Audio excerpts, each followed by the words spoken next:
Hello વિદ્યાર્થી મિત્રો, તો લગભગ 5 વર્ષ થયા 2021 અને 22માં કદાચ વેકેન્સી આવી હતી ઇલેક્ટ્રિકલ માટે, અને એના પછી વેકેન્સી આવી છે જીપીએસસી માં ઇલેક્ટ્રિકલ માટે અસિસ્ટન્ટ એન્જિનિયર અને એક્ઝિક્યુટિવ એન્જિનિયર માટે. ઓકે, તો આ તમારી માટે છે ને ગોલ્ડન પીરિયડ હશે. કેમ કે આટલી મોટી વેકેન્સી 147 જગ્યાઓ આજ સુધી જીપીએસસી માં ઇલેક્ટ્રિકલમાં મેં નથી સાંભળી. હા, એમજીવીસીએલ, પીજીવીસીએલ, યુજીવીસીએલ એ બધામાં આવે છે, પણ જીપીએસસી માં એ પણ રોડ એન્ડ બિલ્ડિંગમાં. સાહેબ, રોડ એન્ડ બિલ્ડિંગ, તમે સિવિલ એન્જિનિયરને પૂછજો કે રોડ એન્ડ બિલ્ડિંગ ડિપાર્ટમેન્ટનું મહત્વ શું છે, એટલે તમને ખબર પડી જશે.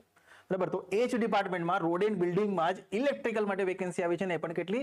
147. બરાબર, અમારી સાથે લગભગ 200 ની આસપાસના સ્ટુડન્ટ્સ પ્રિપેરેશન કરતા થઈ ગયા છે. અને ગુજરાતમાં એવું કોઈ કોચિંગ નથી કે જેની પાસે આટલો સારો કન્ટેન્ટ હોય, આટલા સારા ફેકલ્ટીઝ હોય, અને એ પણ ઇલેક્ટ્રિક બ્રાન્ચ માટે.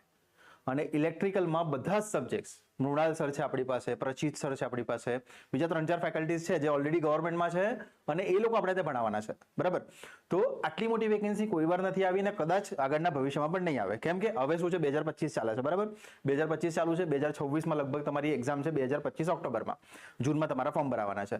તો લગભગ તમારું પત્તા 2026 આવી જશે ને, એના પછી 2027માં તો ઇલેક્શન છે. બરાબર, તો ત્યારે આચારસંહિતા ને બધું લાગી જશે. તો આ ભરતી જે ઇલેક્ટ્રિકલ વાળા માટે છે ને, સ્પેશિયલી 8મો સેમિસ્ટર, હમણાં તમે જો 8મા સેમિસ્ટરમાં છો ને ભાઈ, તો તમારી માટે તો આના કરતા સારો મોકો નહીં મળે. કેમ કે 2026માં આપણે શું છે, પગાર પણ છે, 8મું લાગુ થશે.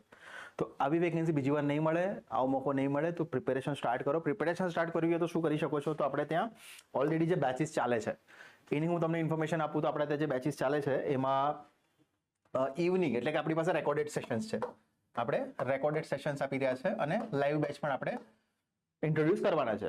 ઠીક છે, તો એ છે રેકોર્ડેડ સેશન. તો ઓલરેડી છે યુટ્યુબ પર. આજે તમે ચેનલ જોઈ રહ્યો છો, આ વિડીયો જોઈ રહ્યા છો, એમાં પણ આપણે કન્ટેન્ટ નાખવાના છે.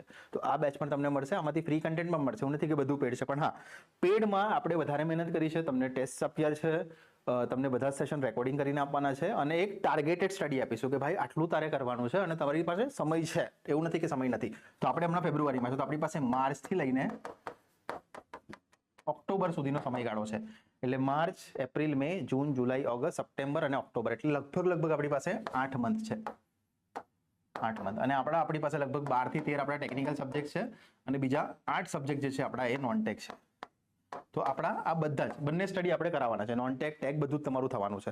તો જેને પણ ઈચ્છા છે કે ભાઈ મારે રેકોર્ડિંગ સેશન જોઈએ છે, તો એક નંબર આપું છું, 9879387738. આ નંબર પર કોન્ટેક્ટ કરો અને તમને રેકોર્ડેડ સેશન્સ મળી જશે સેશન્સના. બરાબર, તો વિધાઉટ ફેલ આ પ્રિપેરેશન કરજો. જૂનમાં ફોર્મ ભરાવાના છે, પણ પ્રિપેરેશન બોસ હમણાંથી સ્ટાર્ટ કરજો. કેમ કે ઘણા બધા સ્ટુડન્ટ્સે પ્રિપેરેશન સ્ટાર્ટ કરી છે, અને મેઇનલી વર્કિંગ એક્ઝિક્યુટિવ્સ. અમારી પાસે જેટલા પણ સ્ટુડન્ટ છે એ ઓલરેડી વર્કિંગ છે, ક્યાંક ને ક્યાંક કંપનીમાં કામ કરી રહ્યા છે. અમુક તો એવા છે જે ગવર્મેન્ટમાં જ છે, પણ એમને રોડ એન્ડ બિલ્ડિંગમાં આવવું છે, એટલા માટે એ લોકો પણ પ્રિપેરેશન કરી રહ્યા છે. અને 8મું સેમિસ્ટર વાળા માટે તો ખાસ કહીશ બોસ કે આની પ્રિપેરેશન ચાલુ કરી દો. ભલે તમારું એક્ઝામ બાકી છે, તમારી એક્ઝામ આવશે લગભગ એપ્રિલની આજુબાજુ, પણ આની તૈયારી સ્ટાર્ટ રાખજો. કેમ કે આના જેવો મોકો બીજી વાર નહીં મળે. ઓકે, ચાલો, તો આ વિડીયોને એન્ડ કરીએ છીએ અહીંયા. લોકો સાથે આ વિડીયોને શેર કરજો, આ ચેનલને લાઈક કરજો, અને સબસ્ક્રાઇબ કરજો આ વિડીયોને અને ચેનલને, અને મેક્સિમમ લોકો સુધી આ વિડીયોને પહોંચાડજો. Thank you very much.